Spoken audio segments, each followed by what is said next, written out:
Time Cut is a slasher film on Netflix. I didn't know much about this, but I saw that it's a slasher very similar to the same concept of Totally Killer on Amazon Prime.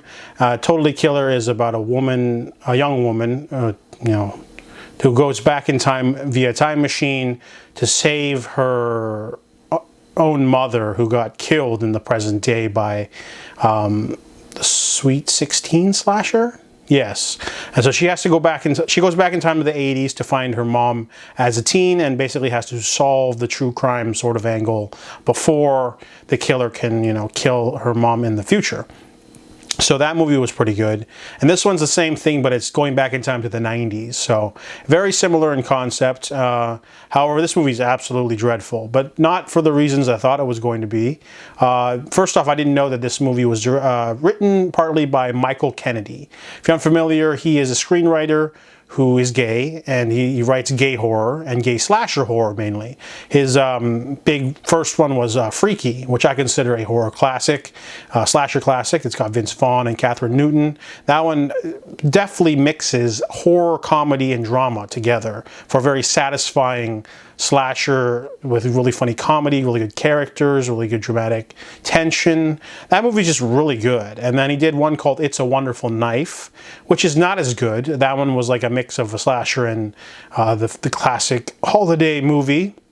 The one where they wish they weren't born, and then she's not there to stop a slasher villain from rising to power, and it turns her city into like a crack house city. That one was just okay too. And then this one is probably his least best film. He's got another one coming out in 2025 called Hard Eyes.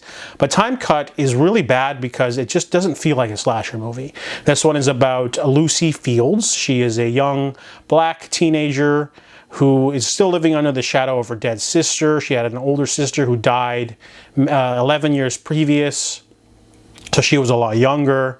And then her parents kind of like don't let her do stuff, but she wins a NASA thing where she can go to like some sort of program for 3 months. However, she just randomly finds a time machine in a barn and accidentally activates it, and it sends her back to maybe a few days before killer viciously killed several teenagers, including her sister.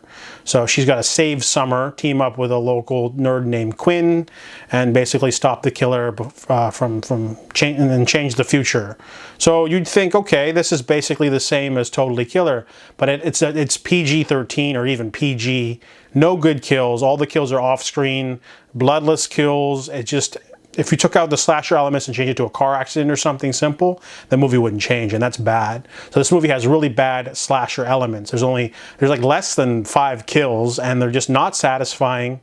Most of this movie is just talking. It's just Lucy basically going back in time, bonding with her sister, bonding with this Quinn nerd, and trying to figure out stuff. And then, they throw in the slasher stuff in the middle, and that's it. And then, lame twist at the end. It just felt like a television movie, but not in like a bad, not in a derogatory way. Like a television movie can still be good, even though it has a low budget because of whatever. But this felt like it was barely a slasher movie. It's like they wrote a basic, like what the time travel stuff is just so lazy. It's literally just appears in a barn. They don't explain where it's from. At least in Totally Killer, it was her friend that made it or something, and it was like a prototype or something, and it sent her back in time. And this one was just, I tripped and I fell, and I'm back in time. It didn't even like bother to deal with the time travel stuff or explain where it came from. And same with the slasher stuff. It was just kind of like really lazy, and even the killer has the same mask as the one from Totally Killer.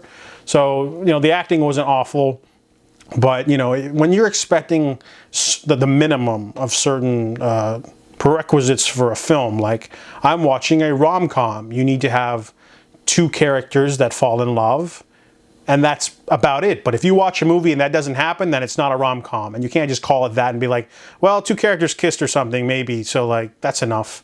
And then you fill the rest of the movie with just sci-fi nonsense. It's really disappointing. This movie was just a drag. It's only 90 minutes, but it really just it wasn't fleshed out at all.